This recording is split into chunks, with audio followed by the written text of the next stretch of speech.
Media. That rebel shit is back. Hey, welcome to Future Talks Media. I am Stacy. I'll be just hosting this show today because this is a very important topic for me. It is one that I have revisited a few times in trying to make sense. Asked me about this topic in 2017. I'd had one POV.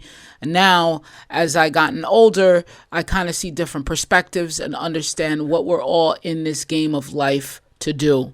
So welcome to the show where we challenge conventional wisdom and explore what truly makes for a successful and happy life. So I'm your host today. I don't know if I'm going to be your host tomorrow, but today I am. So I want to talk about the idea that's been rattling around in my head, like I said, for a long time. Something I've learned the hard way in my own journey with my previous motivation company, the Comfort Killers. It's still a company that I have, but I haven't touched it. And I'm wondering if, there was some anxiety towards it for a long time. And, me just coming to terms with what that was, now I could actually put out good content around the idea of being a comfort killer. It's about a fundamental misunderstanding of success and happiness that I believe impacts a huge chunk of the population. I call it the ditch digger's dharma, right? And I'll get into what they exactly means. Now, when I say ditch digger, I'm not talking about a specific job title. I'm talking about a type of individual. These are the folks who are genuinely excellent at what they do. Maybe it's a job that requires incredible physical strength, or maybe it's a role that demands consistency and hands-on effort, but not necessarily complex problem solving or abstract strategy. Think of a master electrician, the meticulous landscaper, the dedicated civil servant, a CNA, a reliable factory worker. I believe about 80% of people out there are, at their core, these ditch diggers. And here's the crucial part. If they are happy, they are truly successful in life. Their idea of a good life isn't about the hottest crypto trends or becoming a real estate mogul. They don't want to start a business or chase passive income. They just want to go to work, do a good job, take their yearly vacation, enjoy family barbecues, mow their lawns on Sundays, watch the sports games, and live their life. And you know what? That's beautiful. It's stable, and I believe it's deeply fulfilling and exhilarating for them. The problem, and where I personally went wrong with comfort killers, is when we try to change these people.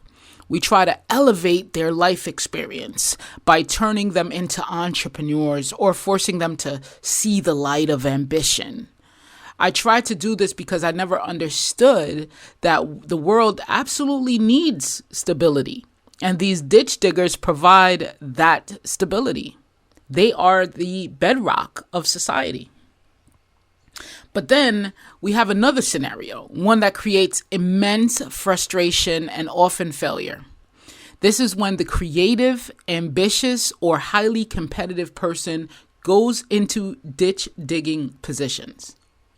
Think about it. These individuals thrive on challenge, problem solving, and building something new. When they're in a role that lacks the use of their brain power, where there's no competitive edge or room for innovation, they struggle. They move around a lot, they might get fired, they quit, and they can't quite understand why they're not succeeding in life. The core reason: they chose to dig the ditch instead of building the tool to dig the ditch for them. Their inherent nature is to innovate, to create, to find a better way. If they don't scratch that itch, if they remain in roles that don't challenge their true capabilities, they will ultimately fail to find contentment. They become resentful, jealous, and selfish because their core drive is being stifled. It's a boring life for them, not because the work is bad, but because it's the wrong fit. And then there's the third type, the person who tried ditch digging work and knew almost immediately it wasn't for them. They tasted it, recognized the mismatch, and vowed never to return. These individuals spend most of their time creatively building products, launching projects, new businesses, and relentlessly focusing on getting out of the cycle of ever returning to conventional, stable work. They are driven by a powerful internal compass that points towards creation and innovation. But here's the kicker. All of these paths come with a price. The ditch digger who knows and understands they are a ditch digger is often the most happy in life. Their success is measured in consistency, community, and contentment. If they stray away from that happiness, if they try to force themselves into the mold that doesn't fit, they will often fail. They'll lose their peace of mind and their stability. Conversely, the creative person who has taken up ditch digging work will not be happy and will ultimately fail at digging ditches in life if they do not properly assess their goals and align with what truly drives them. If they remain in that work, they will harbor resentment, jealousy, and live a life that feels fundamentally unfulfilling to them. And finally, the person who tried ditch digging and knows it's not for them, but doesn't continuously elevate themselves, will always face the risk of falling back to that kind of work. And if they do, they'll likely fail miserably, but by their standards, leading to deep resentment and regret. So what's the point of all of this? It's not to tell anyone what they should be. It's to underscore a fundamental truth. Happiness is the biggest reward for all these types of people. If you're doing what makes you happy, genuinely happy, if you feel the most reward, purpose, and contentment in your current path, then by all means, continue that. That's your dharma, your true nature. But here's the caveat. Watch for stark changes in your happiness. That deep sense of contentment is your internal compass. If it starts to waver, if resentment creeps in, if you feel a gnawing sense of misalignment, that's your signal to pause and assess. This brings up another crucial question for the entrepreneurial ambitious types. When do you know when to stop and give up on a venture or a particular path of growth? Is there ever a good time to stop growing and learning?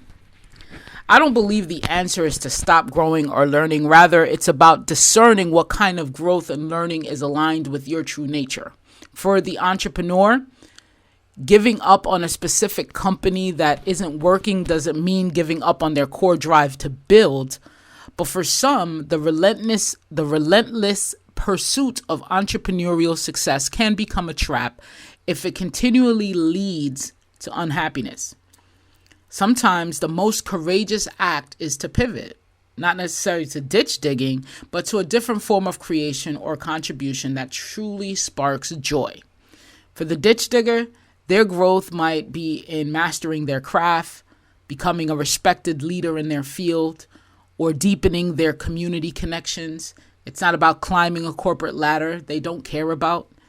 Your happiness, your deep sense of fulfillment is the ultimate metric for success. It's not about what society tells you your life should look like, or what somebody like the old me from Comfort Killers might have tried to push you to do.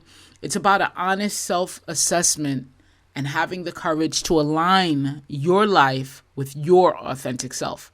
So find your dharma, find your happiness, and let that be your guide. Thank you for joining me on Future Talks Media. I hope this episode gives you some valuable perspective on your own path. Until next time, be true to your nature. Peace. This podcast episode is powered by Future Talks Media, futuretalksmedia.com.